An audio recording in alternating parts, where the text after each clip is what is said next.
Welcome back to another episode of Excuse My Grandma. It's Kim and my co-host, Grandma Gail.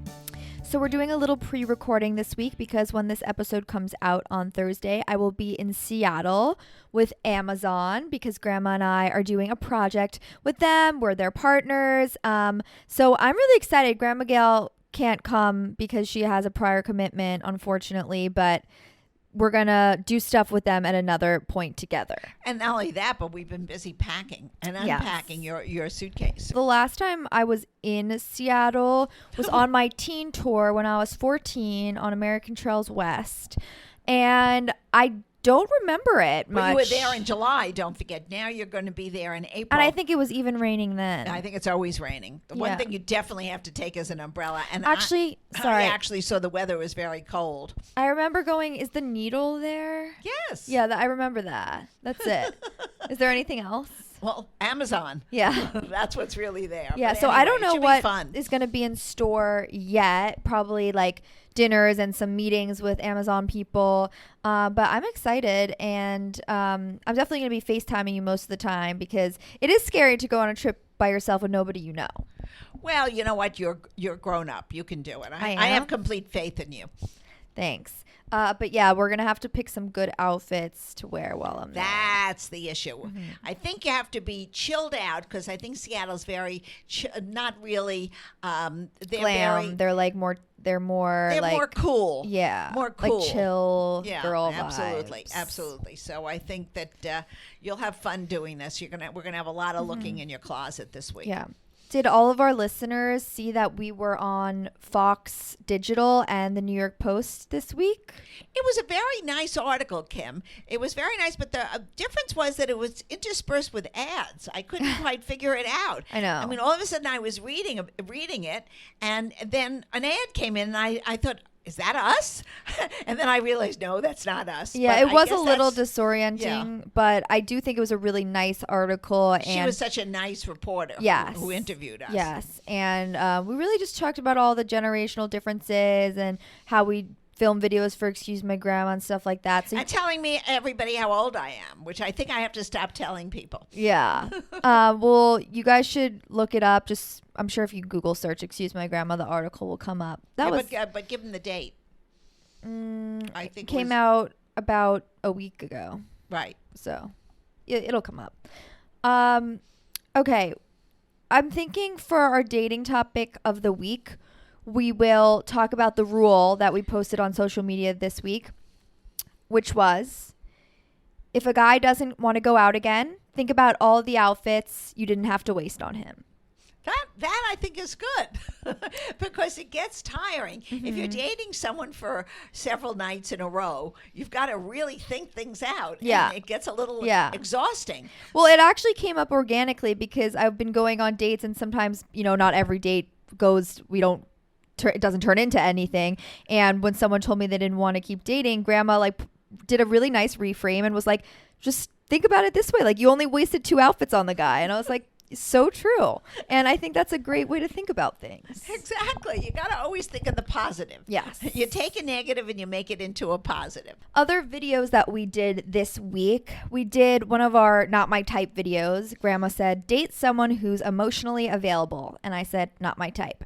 But I think that's a very true thing. And this goes back to a lot of different rules. Yeah. I think the maturity level of your dates, and you as well, who whether it be the male or the female that we're talking about, has to be really on the same level that everybody's looking to do the same things. Because you know what?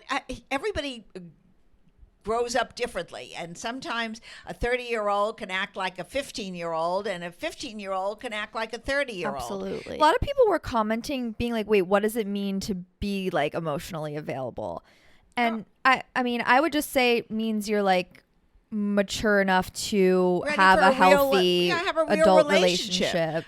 Yeah, not just a one night or a 2-night stand, that you really want to have a relationship, and you enjoy being with somebody on the many different levels that you have, whether it be washing the car, walking the dog, or just going to the grocery store. People enjoy spending time together. And that you're emotionally open and ready and not hung up on your own personal issues or traumas or on an ex or whatever, it means you're available to find love with someone. To open your heart up to somebody new. Yeah. And be ready for that. And I think that really is not always so easy because, everybody's going through their own nonsense at any given time. And that's why it's very tricky to get into a good relationship. Yeah. Well, someone commented, it's like the people who are emotionally available are invisible in my toxic eyes. Well, all right, but we don't want to be negative. Somebody will come into her eyes. That'll be perfect. Exactly. Okay, let's do Grandma Gail's headlines of the week. Well, the only headline that really I can feel like talking about is that I think we have to start really taking the relationship between Russia and China more seriously. I don't think our leaders are really paying enough attention. They're just sort of winging it, and that bothers me. And actually, I was listening to a lot of commentators say that we've been blindsided that all of a sudden China's bringing up 12 points for a resolution in the Ukraine.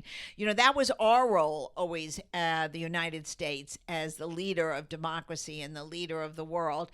And somehow we've fallen behind. And I think that's something that our officials in Washington and whoever our leaders are promoting as diplomats have to really start sitting down and saying, come on, get back to being number one again. So hopefully in the next 6 months, after we've figured out the banking crisis and all our political issues at home, we'll start worrying about the world again. And we must do it because we are in a one world situation.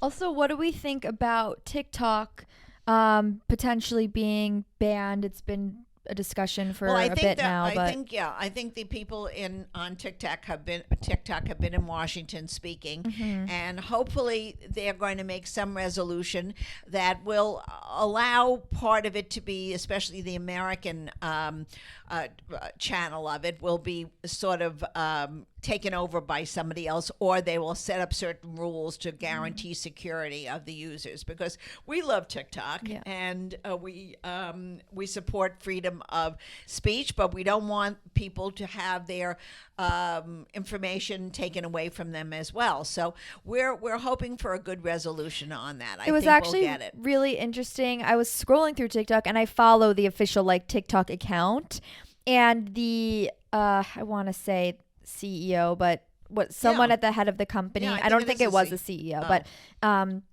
went on and posted a video of himself kind of talking about it, which I thought was interesting, being like, there's 150 million Americans on TikTok. We love you and we want to make you feel comfortable. Business. And I mean, it's business now, and people want it, from the economic point of view, it's a very good business. So we're hoping that all sides will make a good resolution and one that will be good for the general public. I think we should tell everybody what we did this week. We're sort of preparing for Passover early. We made a brisket and we sliced it and we put it in the freezer, because I have a friend, I'm going to make another one, but I have a friend who says it's better this way, that you take it out the day of and then you reheat it in the gravy. Yeah. So and we're going to try it both ways. 2 weeks? Well, it's April 5th. Yeah. Okay. So it's not that far.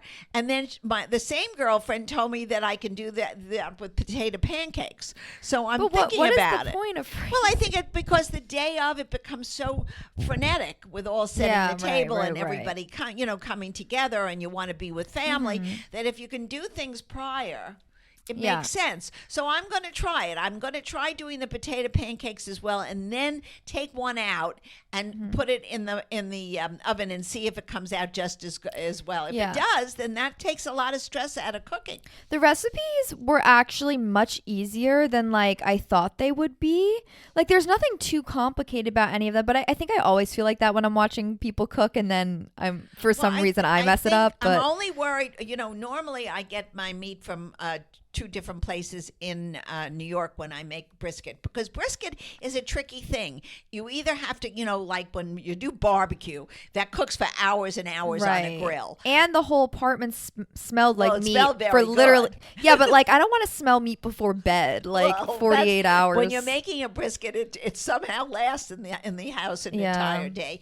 But the truth is, the brisket, the quality of the beef counts a lot. So I'm hoping the one we got and prepared will be just as good as I remember the ones I get in New York. So that I'm not 100% sure of. But the ingredients are always the same. It's the same onions and carrots and garlic. Plus and, some of your special. yeah, well, we have a couple of secret ingredients. Exactly. But it smells delicious, and I'm going, when we cut it up, it looked good, and the Ziplocs will hold, and everything is going to be perfect. So we're going to try this.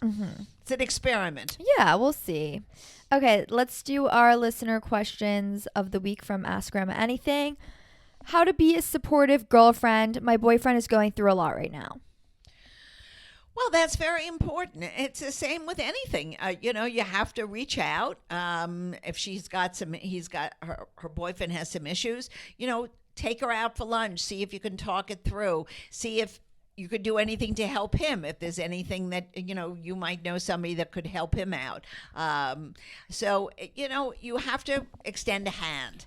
And yeah, I think it's also different for every relationship. Like, your partner. Like, I feel like there's some people who don't want to be asked a million questions and they just want you to be there for them. There's some people who do want to push you to talk about it. Like, I feel like I'm in that category where I want to talk everything out. So, like, know your partner and know what they would want in this situation. Or you can literally say to them, like, how can I be the most supportive to you during this time? Like, do you want me to be this or that way? I don't think that's like crazy. I think, are you talking about a friend or your partner yourself? I misunderstood. Oh, no, your partner. Oh, then if it's your partner, I think you'll have to reach out. There's not even a conversation. They're saying, like, how can you be a supportive girlfriend when your boyfriend is going through something? I thought a girlfriend girl to a girlfriend. No. Oh, I see, to a partner. Well, you have to talk it through, because if you really are in a relationship and something is bothering one of you, you have to, extend your hand, extend your brain, and two people are better than one when figuring out a problem. Mm-hmm.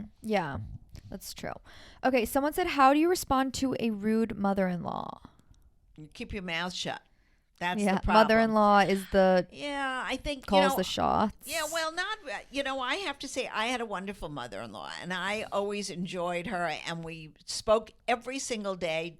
I called my mother, and then I would call my mother-in-law, and we had a very nice relationship. It could be that I was her only daughter-in-law at most of the time, because my husband's brother kept getting married and divorced, so he never had a daughter-in-law too long. She never had a second daughter-in-law too long. But, I think it works two ways. If you're respectful to them and ask their opinion, you don't necessarily have to follow their opinion, but listen to them, very much the way we talk about dating.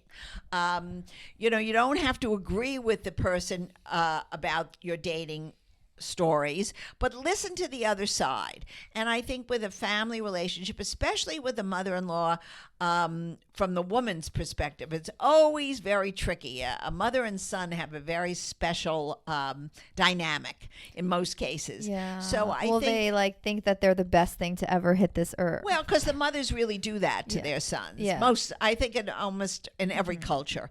So I think it's a little harder for the daughter-in-law. But if she's smart, she just walks through the noise. What if it's like really crazy, like the mother-in-law is getting very involved? Like, can you say to your husband, like, maybe can you like talk to her on your privately? I think it definitely has to be done through the husband, because you can't have somebody interfering 100% in your conversations or your relationships or your fights or how you're raising your children. Mm-hmm. But however, I do think you should listen. It doesn't hurt to listen. Just try to not say anything and listen to her point of view. And if it's really awful or mean, then I would say to your partner, listen, I think you got to tell your mom to just stop a little bit. Someone asked why I don't call you Bubby. Because that wasn't the way we ever called grandparents. Yeah, we never did in our family. Yeah, we always say grandma or grandpa. Yeah. That goes back several generations. Yeah. Each family calls, some of them call Nana. Right. Some of them I called your mom Nana. Yes. Well, that was a great grandma. Because it would be very too confusing. Grandma, great. And you also wouldn't be like, great grandma, can you come over here? And we also lived near each other, and we were very often together. So you had to differentiate the grandma from the Nana. Right. And like even with my other grandma, I guess it gets it gets confusing sometimes when we're all in the same room. No, but you say her name. Yeah, I say Grandma Lean or whatever. Exactly. Mm-hmm. Thoughts on push presents, good or bad? Well, I never understood that until my son told me that was something you did. So Yeah, I didn't know that until recently either. Like Right. when you give birth. that you get a present from your husband. I mean, I must say I did get a present, but I didn't call it that. Yeah. I think it's just that they're the father is so excited of the beauty of the birth and how hard it was for you because you're doing all the pushing Yeah. and the screaming. Yeah. I think sometimes the men just want to But like, give what's a an gift. example? Like, is Well, it like a sometimes really a big piece gift? of jewelry, Right. Sometimes just some flowers. Sometimes a sweater or Right. article It's of kind of- clothing. It depends. Like, it makes sense, but it's also like kind of weird. I think it's sweet. Yeah. I think it's sweet, Yeah. I guess it's but like I don't think it's a necessity. right. You know, don't get insulted if you don't get it. Yeah. But if it really matters that much to you, you better suggest it to your Yeah. husband before you give birth. Say, listen, maybe a little gift after I have the baby would be very nice. Yes. Our 50s movie of the week, The Captain's Paradise, Oh, that's so funny with Alec Guinness. Come on. 1953. Yep. He has a lover in every port. And all the antics that he goes through, it's fun, it's cute, and I think everybody will enjoy it. Okay, another great episode of Excuse My Grandma. You know how to follow us on social media. We're Excuse My Grandma, and we will see you next week.